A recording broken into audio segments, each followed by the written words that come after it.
হালাল হারাম বাইর করতে পারো না, এবার আল্লাহর দান কিছু ইলমের খাজানাওয়ালা আছে, তারা হলো উম্মতের উলামায়ে কেরাম। তাদের কাছ থেকে জিজ্ঞাসা চলো। এই কারণেই আলেমদের কথা শুনতে হয়, আলেমদের নসিহত শুনতে হয়, আলেমদের মাসাইল শুনতে হয়, আলেমদের সোহবতে যাইতে হয়, বসতে হয়, আলেমদের সরদারি মানতে হয়, আলেমদের ইমামতি মানতে হয়।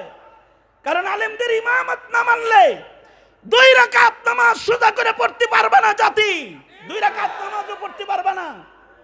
তাইলে এবার বলুন, এই আলেমদেরকে বাইপাস করে নামাজ পড়া যায় না, এই আলেমদেরকে বাইপাস করে রাষ্ট্র চালান যায় হালাল মতন?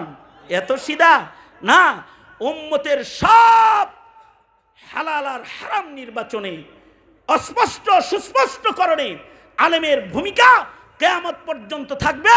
নবী আসবে না, আলেমরাই সমাধান করবে, আলেমরাই সকল কিছুর হালাল হারাম বলে দিবে, জায়েজ না জায়েজ বলে দিবে। এমনকি কোন রাজনীতি হালাল কোন রাজনীতি হারাম, কাকে ভোট দেওয়া হালাল কাকে ভোট দেওয়া হারাম, এটা আলেমরাই বলে দেবে, আলেমরাই বলে দেবে। জাতির সকল জায়গায়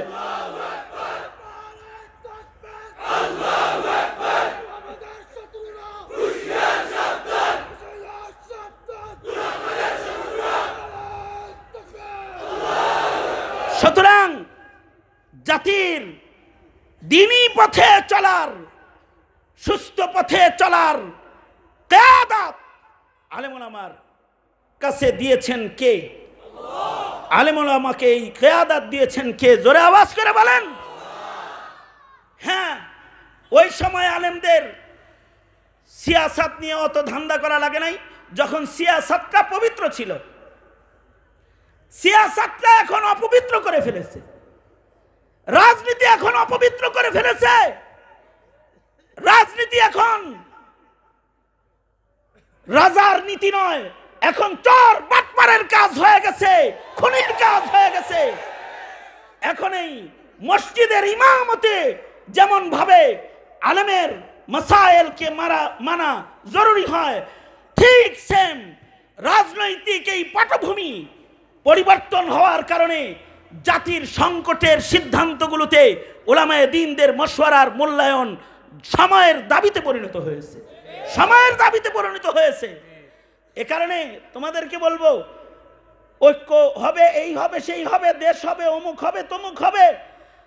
কোন দিকে যাবা, কোন পথে যাবা? মনে রাখবে, এদেশের আলেমদেরকে বাইপাস করে যেদিকে যাইবা ওই দিকে যে এই বিপদে পড়বা, নতুন বিপদ ঘাড়ে নিবা।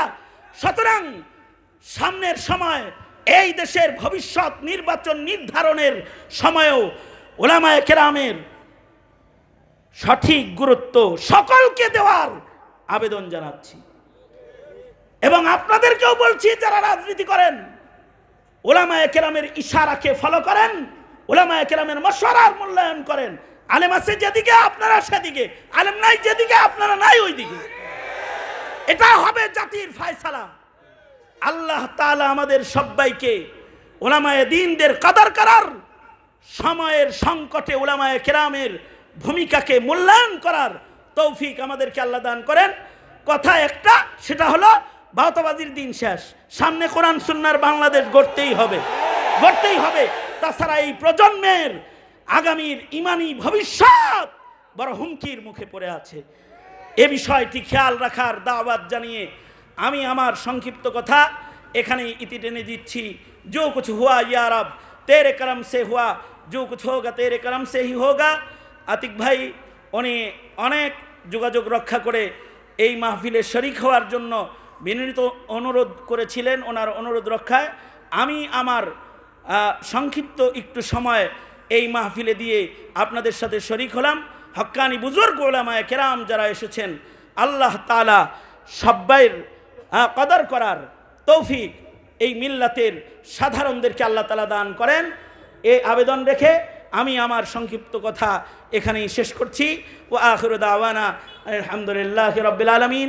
আসসালামু আলাইকুম ওয়া রাহমাতুল্লাহি ওয়া বারাকাতুহু।